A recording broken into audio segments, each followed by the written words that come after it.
Stupid. எதுக்கு என் car இடிச்ச? உன் கார் இடிச்சதுக்கு இவ்வளவு கோவப்படுறியே. எங்க அம்மாவோட சாரி இடிக்கிறியா? அவங்க எவ்வளவு கோவப்படுவாங்க? என்னது? டிஎஸ்பி துரசிங்க பின்னால சுத்துறத விட்டு. Otherwise you will face.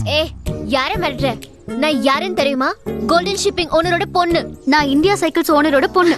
உங்க அப்பா என்ன சைக்கிளுக்கு காசு அடிக்கிறாரா? உங்க அப்பா என்ன கப்பலுக்கு பெயிண்ட் அடிக்கிறாரா?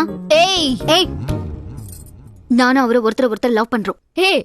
நீ என்ன கேஸா? எவ்வளவு காசு வாங்குற? யார பத்தி என்ன பேசுற? ஓய் நீ என்ன மாமாவா? இந்த டிராமாவுக்கு டிஎஸ்பி கிட்ட எவ்வளவு காசு வாங்குன? என்னம்மா இப்படி பேசுற? அட ஓவரா நடிக்காதமா.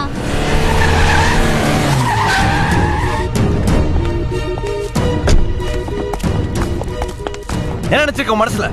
குடும்ப பொண்ணு படிக்கிற பொண்ணு மாதிரியா பேசியிருக்க? பேட்ட ரவுடி மாதிரி பச்சாரி மாதிரி கீழ்த்தனமா பேசியிருக்க? மெச்சூரிட்டி இல்லாத சின்ன பொண்ணு அட்வைஸ் பண்ண திருந்திருவேன் பார்த்தா ஓவரா பேசியிருக்க? பிச்சிருவேன். அடுத்தவங்க மனசுல என்ன இருக்குன்னு தெரியாம அத்துமீறதுக்கு பேர் காதல் இல்ல, நெஞ்சில வச்சுக்கிட்டு நினப்புல வாழணும். நாங்க 2 வருஷமா லவ் பண்ணிட்டு இருக்கோம். ஆனா முழுசா 2 மணி நேரம் கூட அவளுக்காக நான் ஸ்பெண்ட் பண்ணதே இல்லை. அதுக்காக மனசுல வருத்தமே இருந்தாலும் அதை அவன் வெளிக்காட்டினதே இல்லை. அந்த புரிதலுக்கு பேர் தான் லவ். மகாராணி மாதிரி சிட்டில வாழ்ந்தவா எல்லாத்தையும் விட்டு நான் எப்ப தாலி கட்டுவேன் எனக்காக கிராமத்துல வந்து காத்துட்டு இருக்கா. அந்த தியாகத்துக்கு பேர் தான் காதல். You know how much I love her? அவ கண்ணுல இருந்து கண்ணீர் வந்தா என் நெஞ்சில இருந்து ரத்தம் வந்த மாதிரி.